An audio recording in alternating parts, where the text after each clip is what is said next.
देखने वाली है the making of global world में इंडेंजर्ड लेबर के बारे में। बेसिकली इंडेंजर्ड लेबर्स कौन से होते हैं, कौन से लोग होते हैं endangered labours. Endangered labours basically होता क्या है, इसके बारे में सबसे पहले जान लेते हैं, फिर हम पूरी कहानी को एक बार पढ़ेंगे।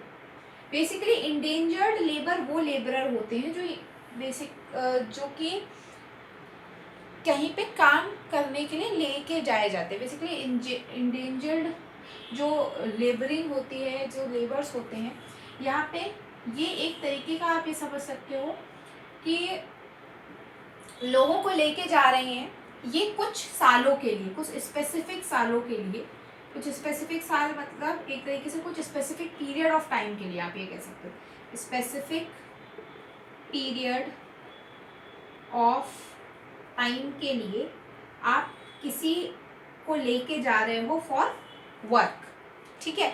उसे ये एक तरीके से बाउंडेड लेबर ही होता है, बट वो कुछ सालों के लिए होता है, तो इसे इंडेंजर्ड लेबर कहते हैं। बेसिकली इंडेंजर्ड लेबर हमारे इंडिया में बहुत सारे जगहों पे गए, जैसे कैरेबियन है, फिजी है, शाइलॉन है, असम है। यहाँ पे जाने का रीज़न क्या है बेसिकली, तो जब इकॉनमी बढ़ रही है तो सबके लिए हायर इनकम नहीं है, सबके लिए नहीं है। कुछ ऐसे लोग हैं जिनके पास इतनी इनकम नहीं है। जैसे कि हमारे इंडिया में क्या था कि कॉटेज इंडस्ट्रीज काफ़ी ज़्यादा डिक्लाइन कर रही थी, लैंड का जो रेंट है वो काफ़ी ज़्यादा बढ़ रहा था, और जो सारे लैंड्स है ना वो कहीं तो प्लांटेशन के लिए या तो कहीं माइनिंग के लिए खाली कराए जा रहे थे, और या तो फिर जो करते थे खुद से एग्रीकल्चर, उनके ऊपर रेंट लगाया जाता था, वो रेंट बहुत ज़्यादा होता था, तो they could not afford it. जो फार्मर्स होते थे they could not afford that, तो इस वजह से उन्हें मजबूरन कहीं और जाके काम करना पड़ता था, और ये इंडेंजर्ड लेबर के अंदर आता है। तो ये तो कुछ रीजंस हो गए कि भाई इंडेंजर्ड लेबर क्यों, क्योंकि कॉटेज इंडस्ट्री डिक्लाइन कर रही थी, लैंड रेंट्स बढ़ते चले जा रहे थे, बहुत सारे लैंड्स को क्लियर करा दिया गया था। किस पर्पस के लिए? दो पर्पसेस के लिए। एक तो प्लांटेशन दे रखा है आपकी बुक में, प्लांटेशन और माइनिंग, ठीक है।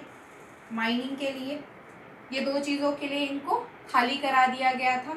ये नहीं अफोर्ड कर पा रहे थे, इसीलिए ये इंडेंजर्ड लेबरर बने। अब इंडेंजर्ड लेबर कहाँ कहाँ से गए हैं, तो ये यूपी से गए हैं, उत्तर प्रदेश से गए हैं, कई सारे आपके जो बिहार से गए हैं, तमिलनाडु से गए हैं, बहुत सारी जगहों से गए हैं बेसिकली। और ये कहाँ कहाँ गए, जैसे शिलोन गए हैं, आपकी बुक में बहुत सारे नाम दे रखे हैं, आप उसको एक बार पढ़ लेना। शिलोन से में गए हैं, कई लोगों को असम भेजा गया था क्योंकि वहाँ पे भी टी का प्लांटेशन हो रहा था। तो बेसिकली इन सब कारणों की वजह से उन्हें इंडेंजर्ड लेबर बनना पड़ा। अब ये इंडेंजर्ड लेबर ऐसा थोड़ा ना है कि इनको ये ऐसे ही चले जाते थे, पता होता था हमारे ऊपर क्रुएल्टी होने वाली, ये इनको कुछ पता ही नहीं होता था।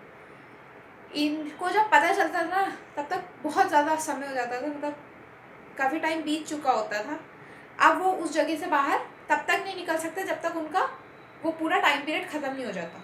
5 साल 6 साल जितने भी साल के लिए वो कॉन्ट्रैक्ट लेके बैठे। बेसिकली आप ऐसा समझो, एजेंट्स हायर किए गए, ब्रिटिशर्स ने एजेंट्स को हायर किया, एजेंट्स को यहाँ पे इनके पास भेजा। एजेंट्स ने इनको कहा कि वहाँ पे ऐसा हो जाता है, वहाँ पे वैसा हो जाता है, वैसा हो जाता है, इतना अच्छा होता है, ये वो दुनियादारी, इस तरह की बातें करते हैं। ये मान जाते हैं, कॉन्ट्रैक्ट पे साइन हो गया, आप 5 साल के लिए आप हमारे।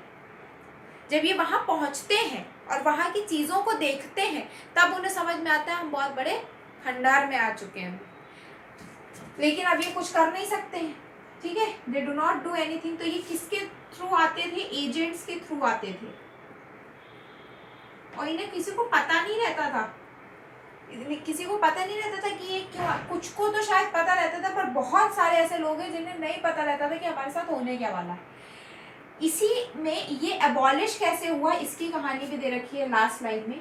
ये बता रखा है कि 1900 में जब नेशनलिस्ट मूवमेंट काफ़ी ज़्यादा जब आया, बहुत ज़्यादा नेशनलिस्ट मूवमेंट हुआ, तो उसमें उन्होंने बोला कि इंडेंजर्ड लेबर बहुत ज़्यादा क्रूअल है और एब्यूसिव है, इसलिए ये बाद में जाके 1921 में एबॉलिश हो गया। ये डेट बहुत ज़्यादा इंपॉर्टेंट है, बहुत बार पूछी जा चुकी है, तो इसको ध्यान रखना 1921, ठीक है। ये इंडेंजर्ड लेबर की कब एबॉलिश हुआ था, ये इसकी डेट है। एक बार फिर से इसको समअप करते हैं। बेसिकली कॉटन इंडस्ट्री कम हो रही है, लैंड रेंट्स बढ़ रहे हैं, लैंड को प्लांटेशन और माइनिंग के लिए खाली कराया जा रहा है, और ये जो रेंट्स हैं, बेसिकली जो लैंड रेंट्स है, ये इसे अफोर्ड नहीं कर पा रहे। कौन? फार्मर, पीजेंट्स, ठीक है।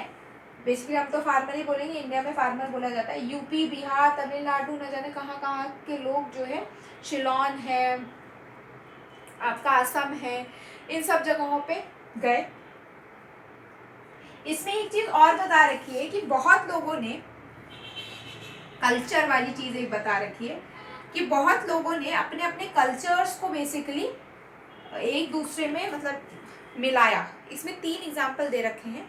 एक तो होसे का एग्जाम्पल दे रखा है, एक आपका रास्तफरमीन का एग्जाम्पल दे रखा है, और एक चटनी म्यूज़िक का एग्जाम्पल दे रखा है। चटनी म्यूज़िक बेसिकली सारे लैंग्वेजेस को मिला करके, सारे कल्चर को मिला करके एक है, मतलब एक म्यूज़िक है। तो एक तो म्यूज़िक का एग्जाम्पल दे रखा है, दैट इज चटनी म्यूज़िक, ठीक है। सेकेंड जो एग्जाम्पल दे रखा है वो रास्तफरमीन के बारे में, ये एक प्रोटेस्ट रिलीजन है, ठीक है, प्रोटेस्ट रिलीजन दे रखा है। और तीसरा जो आपका दे रखा है होसे, ठीक है, होसे दे रखा है। तो ये एग्जाम्पल्स दे रखे हैं। ये एजेंट्स वाले ही उसके नीचे वाले पैराग्राफ में ही था, ठीक है। तो यहाँ से एजेंट्स को हायर किया जाता है, ये तीनों चीज़ें कल्चर में आपकी जाएंगी, और फिर बाद फाइनली कब एबॉलिश होता है? 1921 में। तो अब हम इसके आगे का नेक्स्ट वीडियो में पढ़ेंगे।